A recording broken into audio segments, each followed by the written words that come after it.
Lecture 12, इसमें हम लोग पढ़ेंगे payment and collection of cheques and other negotiable instruments. चलिए लेक्चर को स्टार्ट करते हैं। देखिए, नेगोशिएबल इंस्ट्रूमेंट्स के लिए जो एक्ट है वो है NI act 1881। There are three kinds of instruments which are widely used in the Negotiable Instruments Act 1881. These are promissory notes, bills of exchange and check. तो ये तीन तरह के नेगोशिएबल इंस्ट्रूमेंट्स हैं। A negotiable instrument means promissory note, bills of exchange और check payable either to order or to the bearer. अब एक एक करके हम लोग देखेंगे। सबसे पहले है चेक, ठीक है। तो यहाँ पर सेक्शंस जरूर याद रखिएगा। देखिए, हर जगह हम लोग सेक्शंस लर्न करने के लिए आपको नहीं बोलते हैं, लेकिन इसमें आपको याद रखना है। अब इसको याद आप कैसे रखेंगे वो भी समझ लीजिए।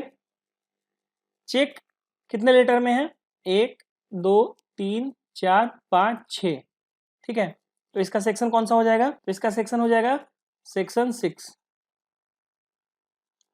प्रोमिसरी नोट, इसमें काउंट कीजिए नोट को 1 2 3 4, तो इसका कौन सा सेक्शन हो जाएगा? सेक्शन 4। तो ये दो का आपको याद हो गया। तीसरा है बिल ऑफ एक्सचेंज। तो बिल ऑफ एक्सचेंज का आप लर्न कर लीजिएगा, सेक्शन नंबर 5 होता है। इसका कोई ट्रिक नहीं बन पा रहा है, आप खुद से अगर आप बना पाते तो अच्छी बात है। तो यहाँ पर चेक का सेक्शन 6 और प्रोमिसरी नोट लास्ट वाले का नोट को काउंट करना है और ये 4 बता देगा आपको। तो इन दोनों का आप ऐसे ट्रिक से याद कर सकते हैं। सेक्शन 6 में जो चेक को डिफाइन किया गया है उसके बारे में आप समझेंगे। A cheque is a bill of exchange drawn on specified banker. Cheque जो होता है वो बैंकर पर ड्रॉ होता है and not expressed to be payable otherwise than on demand and it includes the electronic image of a truncated cheque and a cheque in a electronic form.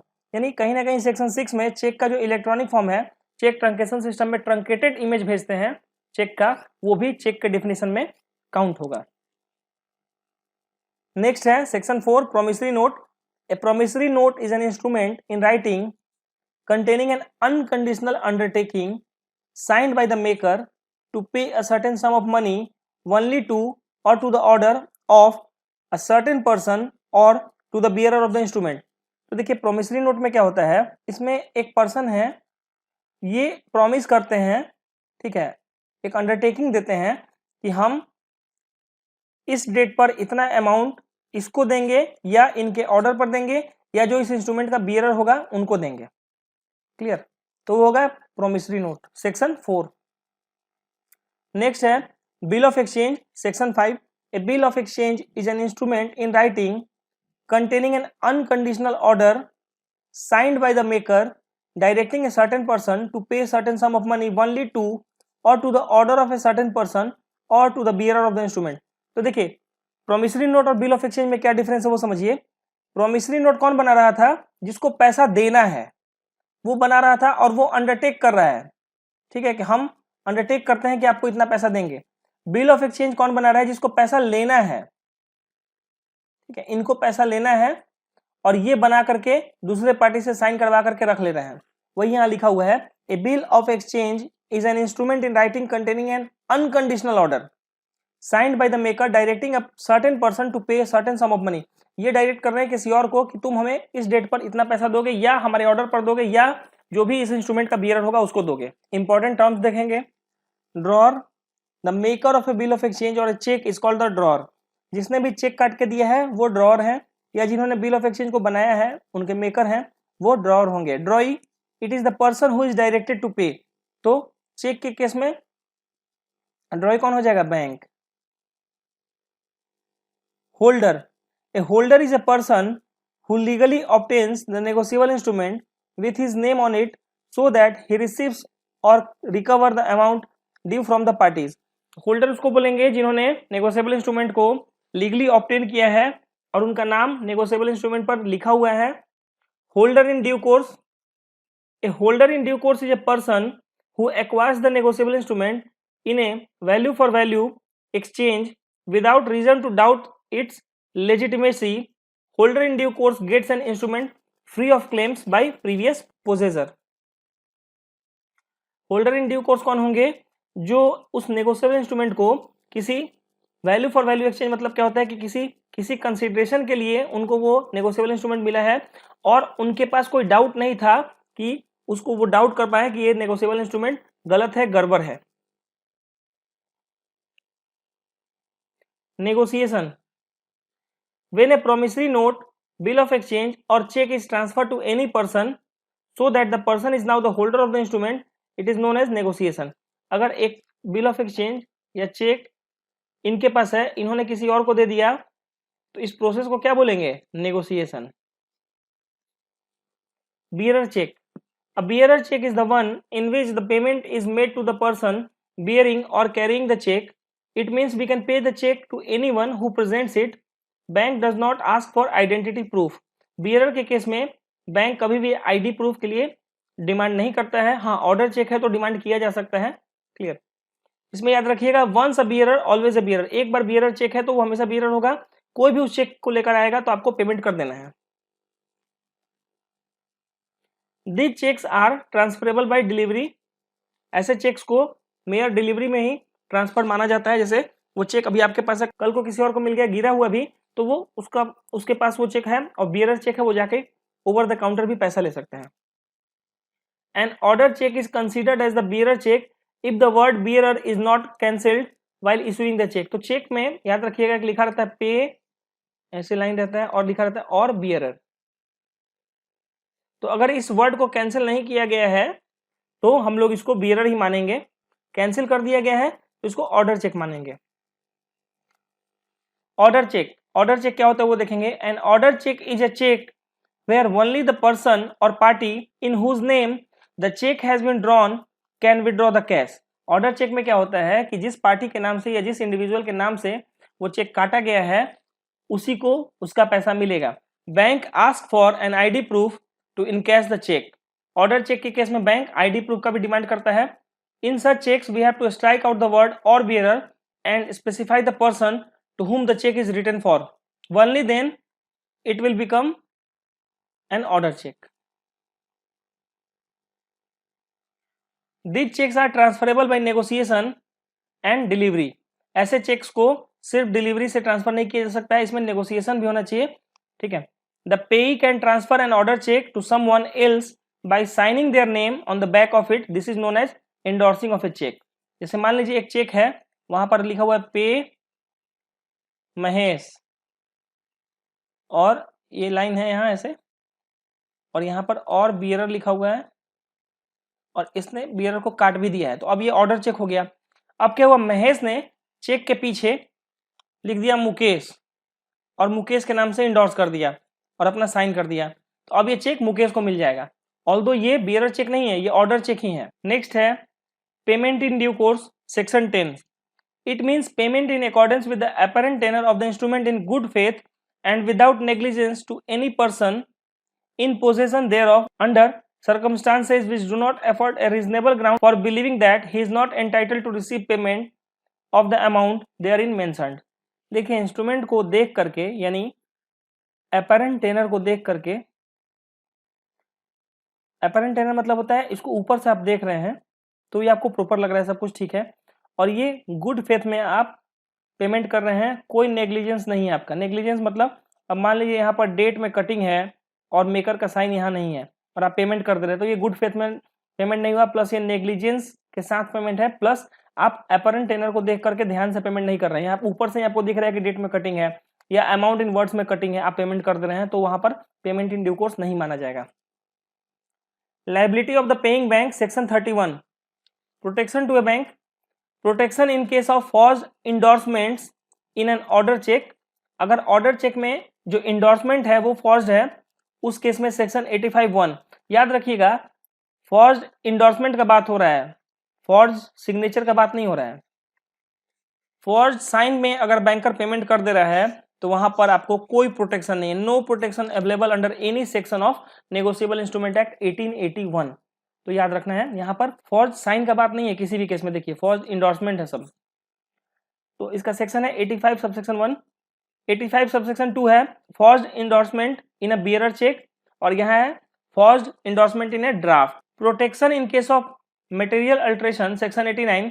where a promissory note, bill of exchange or check has been materially altered but does not appear to have been so altered। तो यहाँ पर section 89 में आपको protection कब मिलेगा, जब कोई alteration है और वो आपको नेकेड आई से नहीं दिख रहा है, यानी प्राइमा फेसिया देख के आपको कोई अल्ट्रेशन नहीं फील हो रहा है कि कोई अल्ट्रेशन है, वहां पर आपको सेक्शन 89 में प्रोटेक्शन मिल जाएगा। लेकिन अगर नेकेड आई से देखने से पता चल जा रहा है कि अल्ट्रेशन है और आप फिर भी पेमेंट कर दे रहे हैं, वहां पर सेक्शन 89 आपको नहीं बचा पाएगा। Protection in case of payment of a cross cheque, section 128 है। अगर क्रॉस चेक का पेमेंट हो जाता है और उसमें कुछ इशू है तो वहां पर प्रोटेक्शन आएगा सेक्शन 128 में।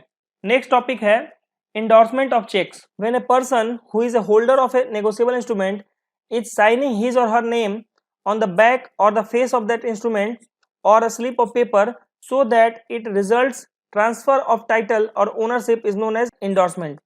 An endorsement may be in favor of another individual or legal entity। तो देखिए endorsement of negotiable instrument क्या होता है कि अगर हम लोग उस negotiable instrument के फेस पर ही या उसके बैक पर पीछे किसी और पार्टी का नाम या किसी और एंटिटी का नाम लिख करके साइन कर दे रहे हैं तो उसको हम लोग बोलेंगे endorsement. The person to whom the instrument is indorse is called indorsee. जिसको हम लोग इंडोर्स करके दे रहे हैं उस पर्सन को इंडोर्सी बोलेंगे और जो पर्सन दे रहा है उसको इंडोर्सर बोलेंगे। When he or she adds direction to pay the amount written in instrument or give order to pay a specified person the indorsement is said to be in full. तो जब हम लोग इंडोर्समेंट कर रहे हो वहां पर अगर कुछ कंडीशन को सेटिस्फाई करवा दिया जाएगा तो उसको इंडोर्समेंट इन फुल बोला जाएगा। जैसे क्या है, अगर जो इंडोर्सर हैं वो पेमेंट का कोई डायरेक्शन भी दे दें साथ में, ठीक है, जैसे कि अगर किसी को पेमेंट करना है उसका उस पर्सन का नाम स्पेसिफाइड भी कर दिया जाए तो ये हो जाएगा endorsement in full. There are 6 types of endorsement. पहला है endorsement in blank, section 16। When endorser signs his or her name only on the instrument and does not write the name of anyone to whom or to whose order the payment is to be made। यानी यहाँ पर क्या है, जो इंडोर्सर है वो सिर्फ अपना साइन कर दे रहे हैं, अब इसको किसको पैसा लेना है वो नहीं बता रहे हैं, तो यहाँ पर इंडोर्समेंट इन ब्लैंक बोला जाएगा। This type of instrument can be payable to the bearer. ऐसे इंस्ट्रूमेंट को बियरर को भी पे किया जा सकता है क्योंकि वहां पर किसी का नाम स्पेसिफिकली मेंशन नहीं है। नेगोशिएशन और transfer of this instrument can be done by delivery only. और ऐसे इंस्ट्रूमेंट्स का जो नेगोशिएशन है या ट्रांसफर है वो मेयर डिलीवरी से भी किया जा सकता है।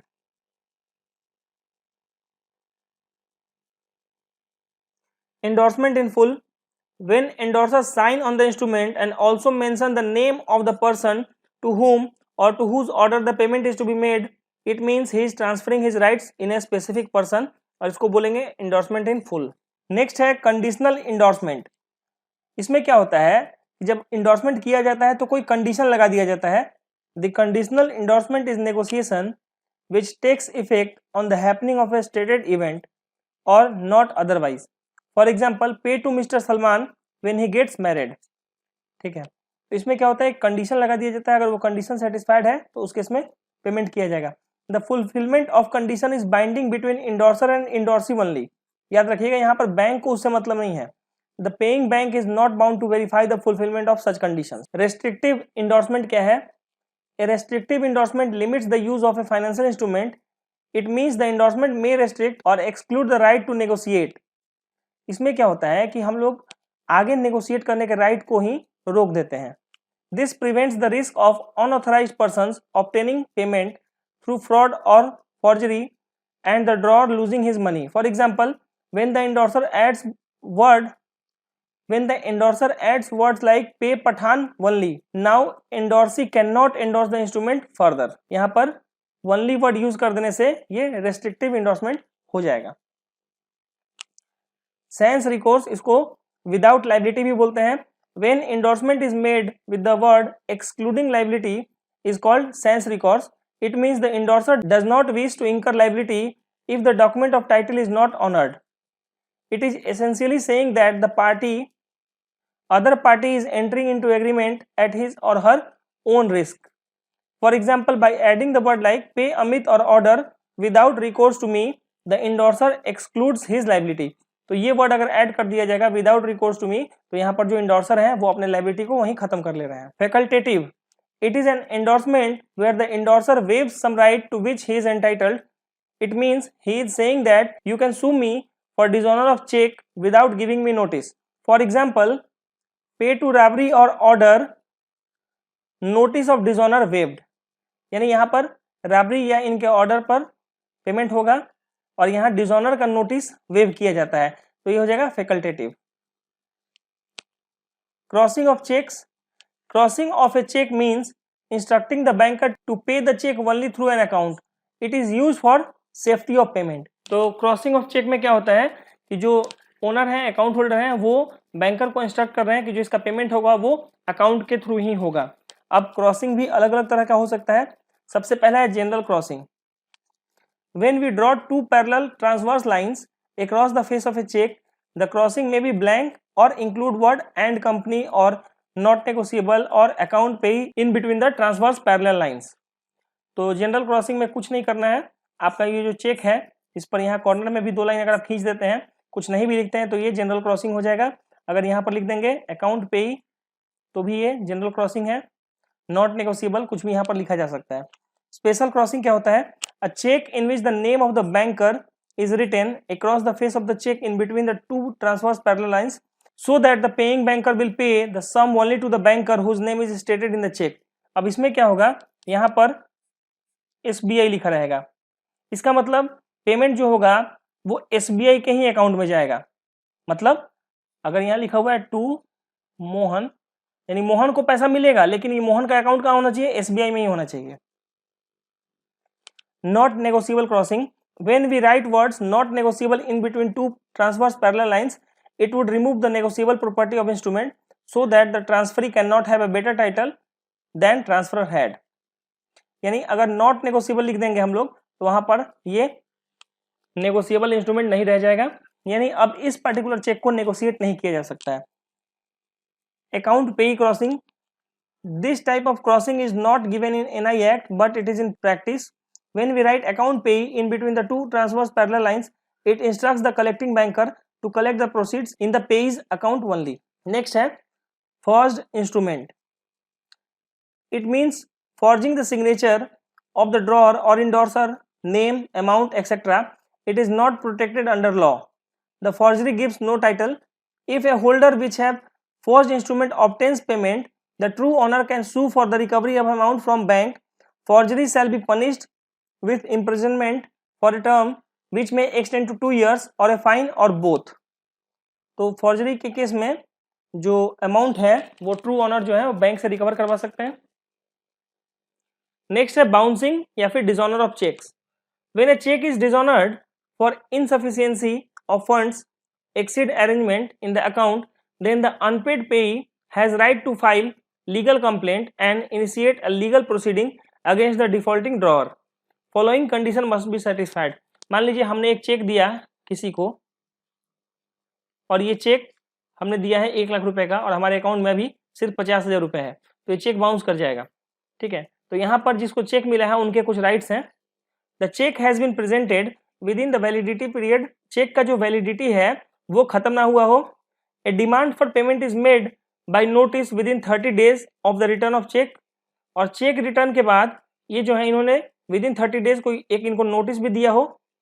The drawer fails to make payment within 15 days of receipt of the notice.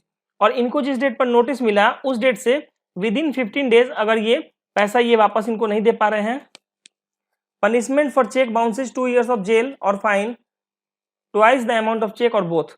इसका पनिशमेंट क्या है, या तो 2 साल का जेल हो जाए या जितने का चेक है, मान लीजिए 1 लाख का चेक है तो इसका डबल अमाउंट है 2 लाख का फाइन या बोथ. Cheque truncation system.